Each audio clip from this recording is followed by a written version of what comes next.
Here we go, let's try this again. My phone is super possessed, and it thinks that anytime that I plug in my headphones, what I should really be doing is listening to Carbon Leaf, which is awesome. I'm a big fan of Carbon Leaf. However, when I'm trying to talk to you guys about important stuff, Carbon Leaf kind of gets in the way. You will notice, first of all, that I have a very tiny baby attached to me. This is my buddy Ellie. Her name is Eloise Virginia, and she is about 2 weeks old.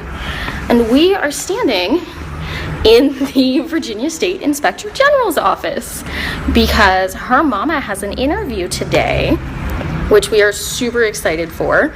And the person who was going to hang out with the beautiful Miss Ellie could not make it at the last minute. And so I figured, since I was already up in the area for school, that I would come keep Ellie. And then even if you guys got bored of listening to me, you would be distracted by the beautiful little baby inside glory. Yes, in glory, because it's a glorious day. It is the Marine Corps birthday, y'all. 240 years of kicking ass and wiping out beer stashes. And with that in mind, hoorah indeed, that is part of why what we're going to talk about today is so important to me. Yes, and it is also Sarah Case's birthday, and she's pretty awesome too, but she's not 240 years old, at least as far as I know. But what some of you probably know about me is that I was in the Marine Corps, and that led me to know a lot of people, learn a lot of things, experience a lot of things, and learn to kill a lot of people. But it also gave me some new insight. Please show baby. Of course. This is Miss Ellie, and she is taking a nap because her mama just gave her the good boob juice before passing her over to me. But after I got out of the Marine Corps, I married an Army officer who has been in 12 years active duty and then was also in the Guard while in college. So he's been in it for a minute, and we both come from a long line of people who like to kick ass in the name of our country. And P.S. I am totally hiding by the ladies' bathroom because it was the quietest place I could find. And Dan, yes. My brother is in the Virginia Department of Corrections, and so our family is pretty much into service and helping out. But something that comes with all of that is the, yes, buy another necklace. P.S. This is our Warriors Pride family tree glass necklace. I am wearing it because it seemed thematically appropriate. But something that comes along with being a military family, being a service member, is an intense onslaught of emotions, especially this time of year. And it can be really difficult to deal with, and it can be really, not only as the person who's feeling it, but as the people who are around you. And I know that some of you have spouses that are deployed right now, which unfortunately, as we go into another year of pretty much the longest war we've ever been in, as far as I know, at least for constant combat, it's starting to drain on us. It's starting to drain on all of us. And yes, I wanted to say that it was the longest, but I always don't like to say facts without being able to check them at the moment. So thanks for that, Brie. And it's hard on us, and especially because we've gone through times where it was 6 months on, 6 months home, 6 months on, 6 months home. And that there were deployments that started out to be 6 months, and then 18 months later, those people were able to come home. And it is not without wear and tear. This war is nothing like the wars we fought before. This is not us dropping missiles, from a distance and then flying home. This is not us sitting and just kind of having organized shootouts. This is way too long, and it's constant, and it's way more mental than it has been in the past.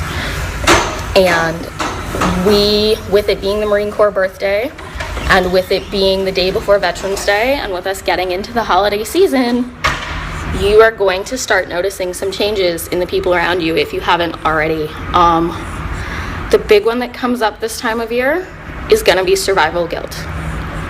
And it is easy for me as a person trained in psychology to want to talk you down from that, to explain to you how it is not your fault, how it is not something you chose, it is not something you can control. But as somebody who stood on the yellow footprints, 8 years ago, and was going through boot camp during the Marine Corps birthday and during Veterans Day, and should have graduated right before Christmas, I understand what they ingrain teamwork into your brain.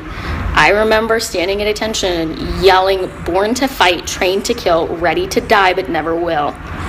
And unfortunately, even as we were saying it and people were impounding it into our brains, we knew that that wasn't true. We knew that a lot of us were going to die. We knew that people standing to the left and the right of us were not going to be able to go home. And we've lost a lot. And unfortunately, we've lost even more suicide than we have to combat. And suicide is going to be a big thing this time of year.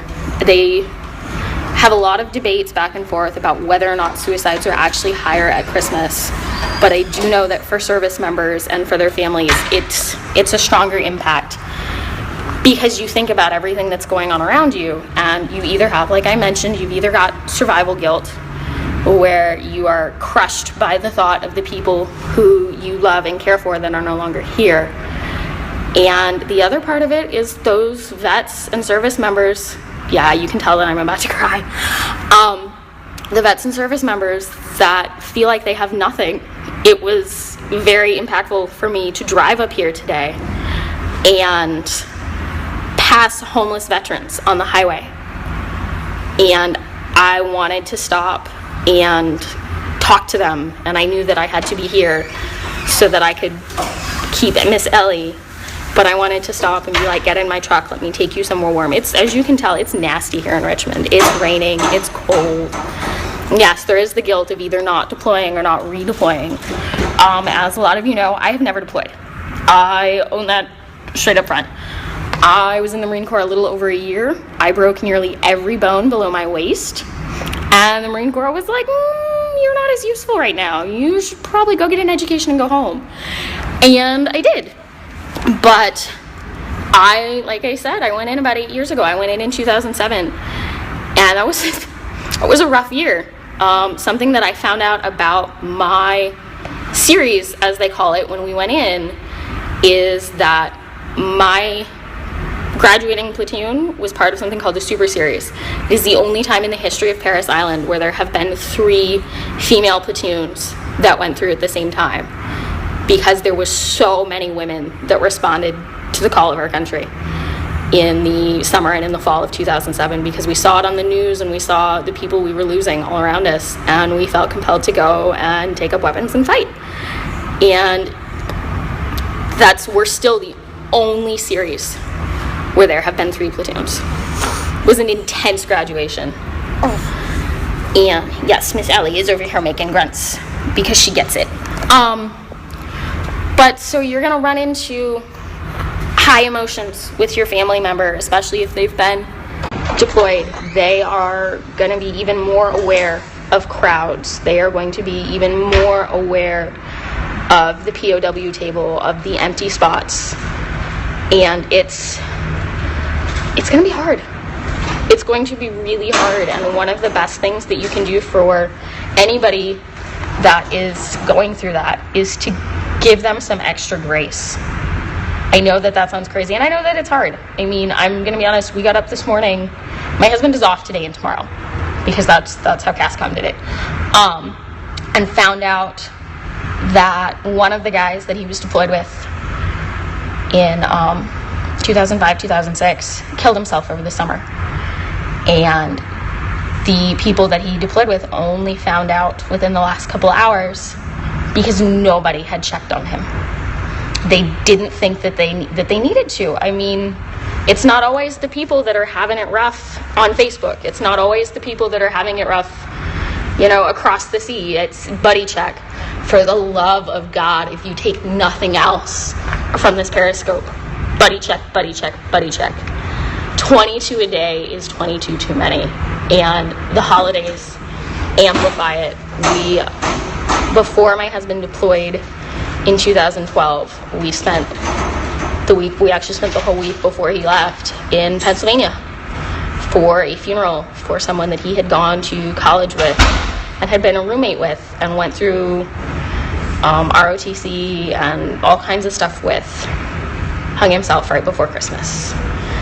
And then last year when I went home to Michigan, someone that I went to high school with who was very, very close with people that I am close with. I did not know him well, but he shot himself on the side of the road a week before Christmas.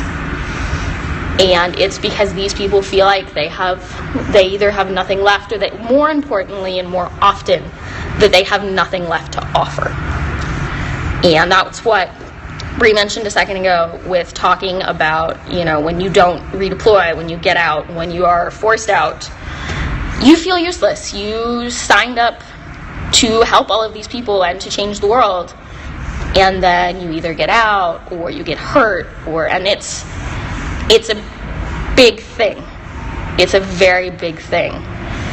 And about this time of year, you start to think about lives you could have saved, differences you could have made, places you should be right now. And yes, there are several people that I have talked to that were on the verge of suicide themselves, and they feel like they're a burden on their family, especially when they need extra medical care, when they need space, when they need meds, when they are having trouble finding a job, when they have lost their job. All of these things weigh heavily all year round. But around Christmas, when you are supposed to be able to provide presents for your children and go home to see family and have large meals and have exciting events, and it's hard to get up. It's hard to want to function. I mean, as somebody who has experienced bouts of depression and has, especially seasonal, this weather makes me want to go home and sleep for 30 years. Like, if I didn't have to come out and hold this beautiful baby, I probably would still be in my Marine Corps sweatpants in my bed watching TV, because it just makes me not want to do anything. And it's very sad that the people who give their all then feel like they have nothing left. And it's something that I talk to spouses about all the time as far as refilling your cup. You cannot give anything from an empty cup. You spread yourself so thin that there is nothing left to give, and you feel let down because you are giving so much. And our service members go through the same thing. That's something I have to remind myself all the time, is keep your own cup full and put on your own mask first. Put on your own mask first. And yes, please read the comments that are popping up right now. People are giving in lots of information, and that's part of what I want. I want to hear about what you guys are going through. I want you to talk about what things are helping you, because we are our own support system. As we've talked about, yes, there are other people out there to help us. There is Give an Hour, which TCOP is huge into. And there are several other Veterans Help Associations. There is even now a bunch of work on the VA page about how to deal with the winter blues, people to talk to, because it's a thing. And we're noticing more and more that it's become a bigger thing as the war keeps going. And as a lot of you probably heard about yesterday, there was a shooting in Jordan. 2 Americans were killed, 2 other Americans were injured, and a police officer who was trying to interfere was killed. And the reason that has been put forth for it is that it is the anniversary of when the insurgents tried to overtake the trainers several years ago. And we're going to start running into that. We're going to start running into anniversaries. We're going to start running into all kinds of, I hate to say this word, reinsurgence, because it's rough over there. There's a reason that Obama changed his mind about not pulling everybody out until after his term is over. And you can have all the feelings you want about that, by the way. I am not going to discredit your feelings, but I'm not going to debate it with you, because it is what it is, and we are all affected. And I know that there are people who don't believe that we should still be over there, Please do not come here and debate it. Please do not come to my page and debate it. It blows. I'm pissed off about it. You're pissed off about it. The end. So, two of the things that I wanted to bring up as resources for this time of year and for kids, because your kids are going to be home, your kids are going to notice. I'm not saying that your kids don't notice anyway, but when you get to winter break and kids are home and dad is home or mom is home, it gets a little high tension, am I right? And there are two books that I am a big fan of that we are going to give away copies of. And because I had hoped to be home on my computer, I had hoped to have the giveaway set up by now, but I will set it up this afternoon. And we are giving away a copy of Why Is Dad So Mad? And a copy of Why Is Mom So Mad? And Poe Ovens is sending us some awesome little accessories to go with them.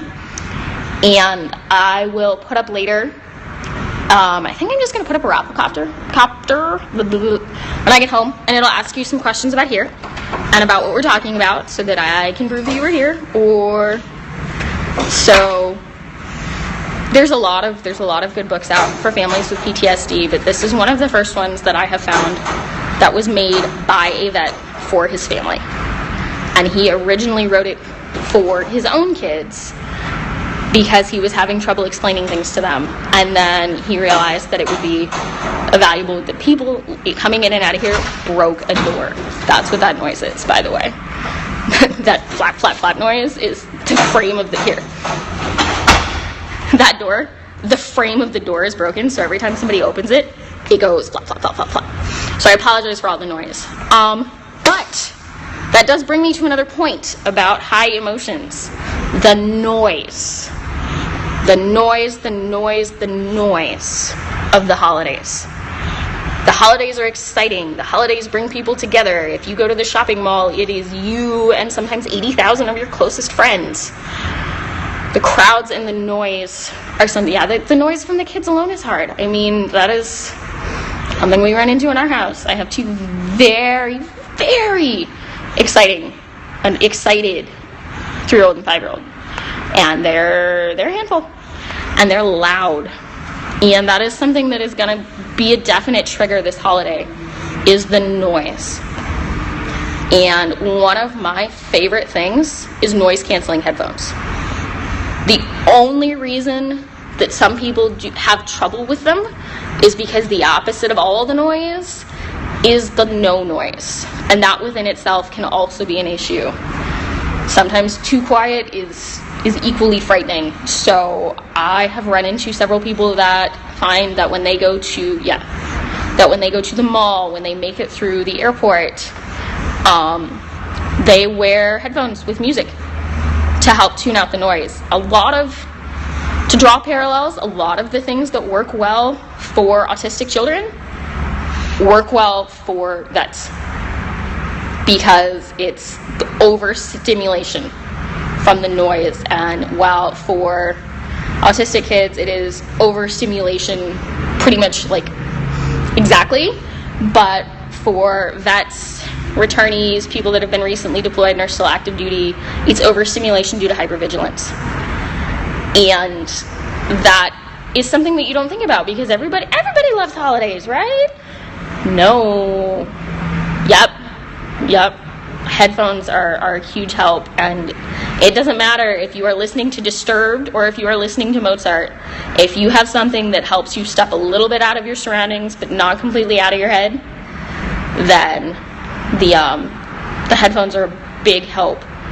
Something that gets my husband, and I struggle with being open about our house because I know that he hates it. But I also think that being married to him for 7 years, having been in myself, and living it, we all have so much information and outside help to bring to each other that I think it's important to share. For us, it's crowds. My husband can handle noise sometimes. He cannot do crowds. They're just not his thing. And yes, grounding techniques, and that was one of the things I was going to talk about with crowds, is that if you are in a crowded shopping mall and you are trying to knock out A, B, and C before the holidays start, sometimes you have to, all right, see the tree. see the tree. Ignore the people. There's a tree. And go. And we actually, the biggest time that it stood out to me was we went to a MommyCon a couple years ago. And it was a large, crowded room.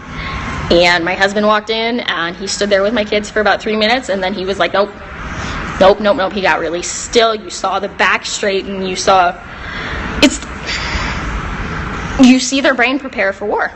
You see their brain switch, and they are no longer relaxed. They are no longer happy. They are looking for something to go wrong.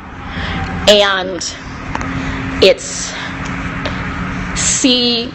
we have the opposite, where we go, yes, we have always gone places as a pair or as a family. We're those weirdos that all four of us go, five, because Dan lives with us. When Dan is off, all five of us go grocery shopping. All five of us go to Home Depot. We move as a pack. But sometimes when the girls and I go places, we go to festivals, we go to parks. Sometimes Tim doesn't go. Or he comes for a little bit, and then he's like, all right, I'm done. And I'm like, you know what? You do what you have to do.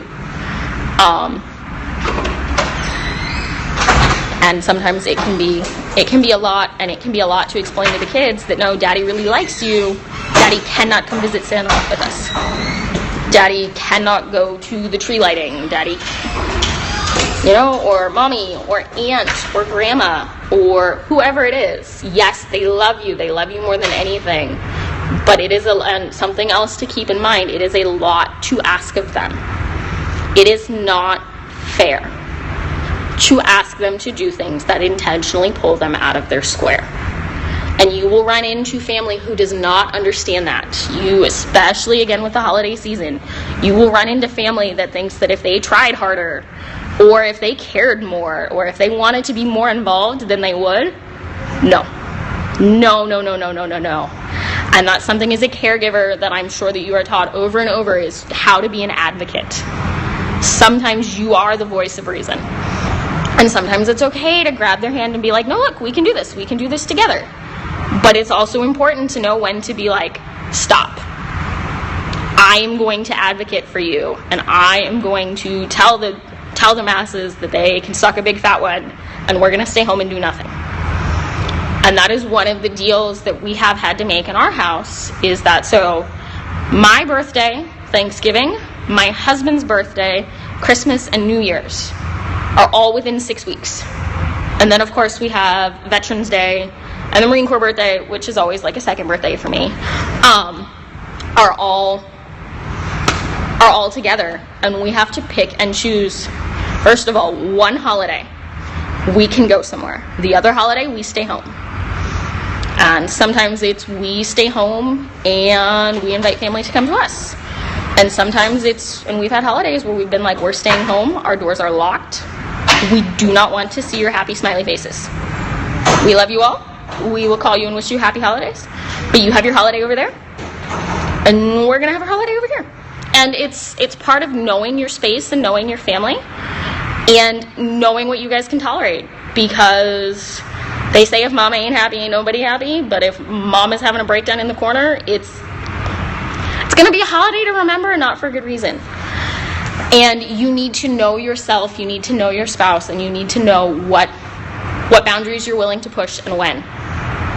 And that's, again, a lot of things that happen to people with PTSD apply to people with all sorts of other depression, anxiety, that kind of thing. And that's a lot of what PTSD is, by the way. PTSD is its own unclassifiable. Let me think of the best way how did we verbalize it recently? It is its own unclassifiable, otherwise inseparable set of characteristics. PTSD is a bunch of other my hands are over here moving and you can't see it. PTSD is a bunch of other emotional, mental, and physical characteristics that all play in together. And it is something else, especially with women veterans, and it happens with male veterans too, but it happens more often with women veterans, is that disorders are misdiagnosed. They say that you have anxiety, or they say that you have bipolar disorder, or a borderline personality disorder. And it's PTSD. And you either have someone who doesn't believe in PTSD, which, Lord help me in my chosen profession, where people don't believe in it, or they choose not to recognize it, or they think that because you haven't met X, Y, and Z criteria that you can't have it. Oh, hi. And that within itself is trouble. You have to find a caregiver that will meet you on your level, a professional caregiver, rather.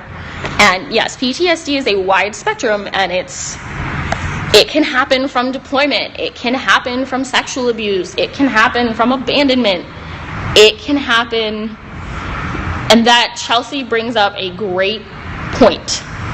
By the way, this is something, I'm getting so excited that I'm shaking the baby. Something that Brianne and I have talked about, and something that I encourage you to talk to Chelsea and Brianne both in particular about. Brianne has Bree of TCOP, and Chelsea has Ethan of TCOP. And she brought up secondary PTSD. It's a thing. It happens. If you are a spouse, you can have it.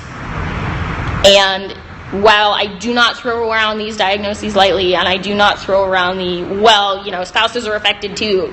No, I don't think that a spouse gets a free meal on Veterans Day. Unless you are out with your veteran, and then by all means, eat all of the free buffalo wings that they can throw at you. Please, take your veteran out into the world.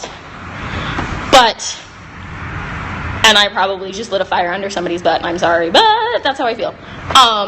But there are a lot of spouses that suffer from hypervigilance and from anxiety, and in addition to their own disorders and reaction to it, it can compound off of your spouse.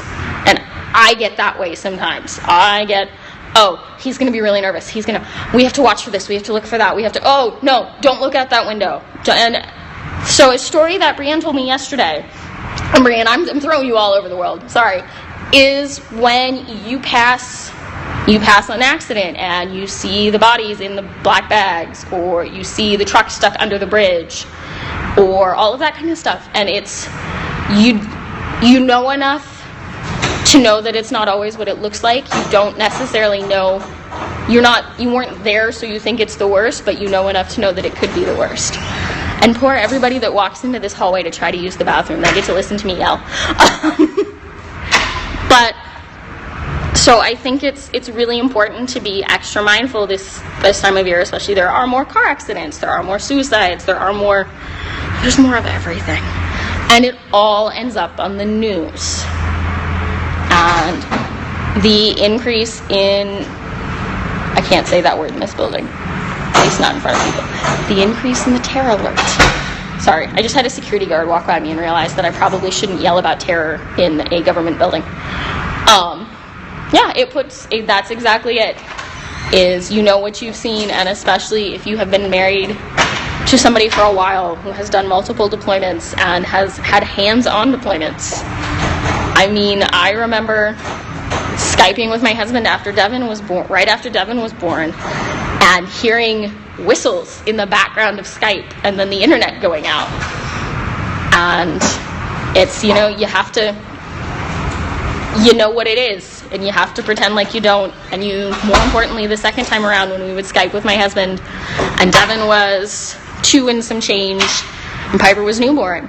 Mommy, what's that noise? Mommy, what's that noise? And it affects you too. And it will affect your kids. Your kids are not going to be damaged for life. They say that military children are the most resilient children in the world. There is a reason that the flower of the military child is a dandelion, because they can grow anywhere, and they can thrive anywhere. And that's, yeah. Yep. And so I think that these are all things that are important that people should be paying attention to and should be watching for. Now, because I've talked, let's leave it open to some of you. What would you like to say? And honestly, if you are making a comment, I will probably read it out, because if we store this video, I'm not sure how the comments show up. So I know that Brianne has been sharing things with us, and Chelsea has been sharing things with us, but if there are things that you would like to add, I would love to hear it, because my goal for our community building, for our play dates and that kind of thing, is that I want people to find other people that they can lean on. I want them to find their own information superhighway that is not Google. Because Google can scare you.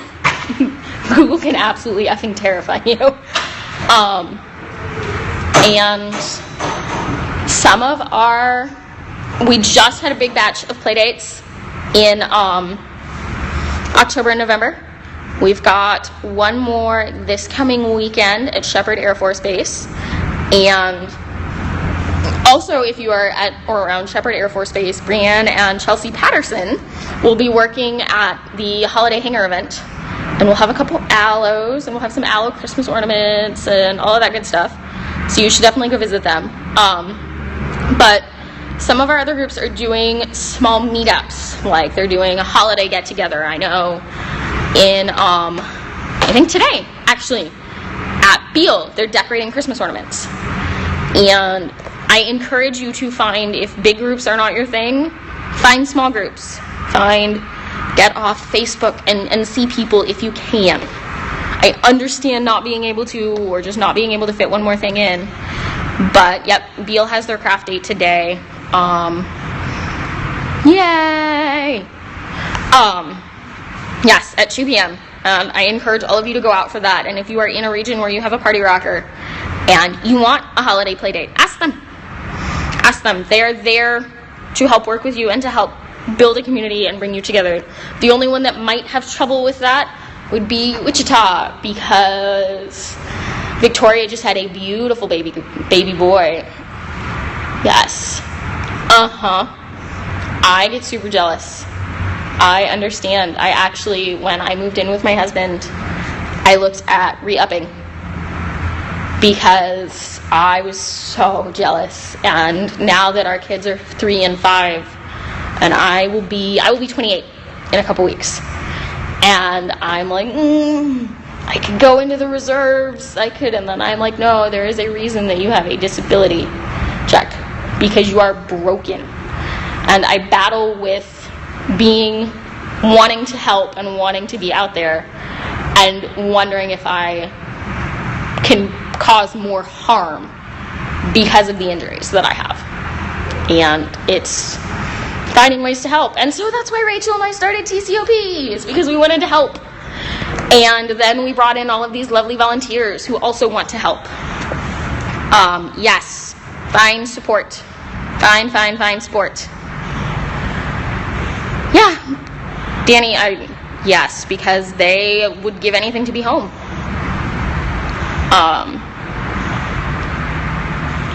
PTSD is, watch for the symptoms of PTSD and don't let it has become a psychological catch-all. When people don't know what to call something, sometimes they call it PTSD and sometimes they call PTSD a bunch of other stuff. So if you think that someone you know has PTSD, has traumatic brain injury, has dealt with MST, and if you don't know what that is sexual abuse within military, help them get help. Our VA hospitals are not great. They are way better than they used to be. Way better. It still horrifies me that there are people that have waited 8-9 years to get the help they needed.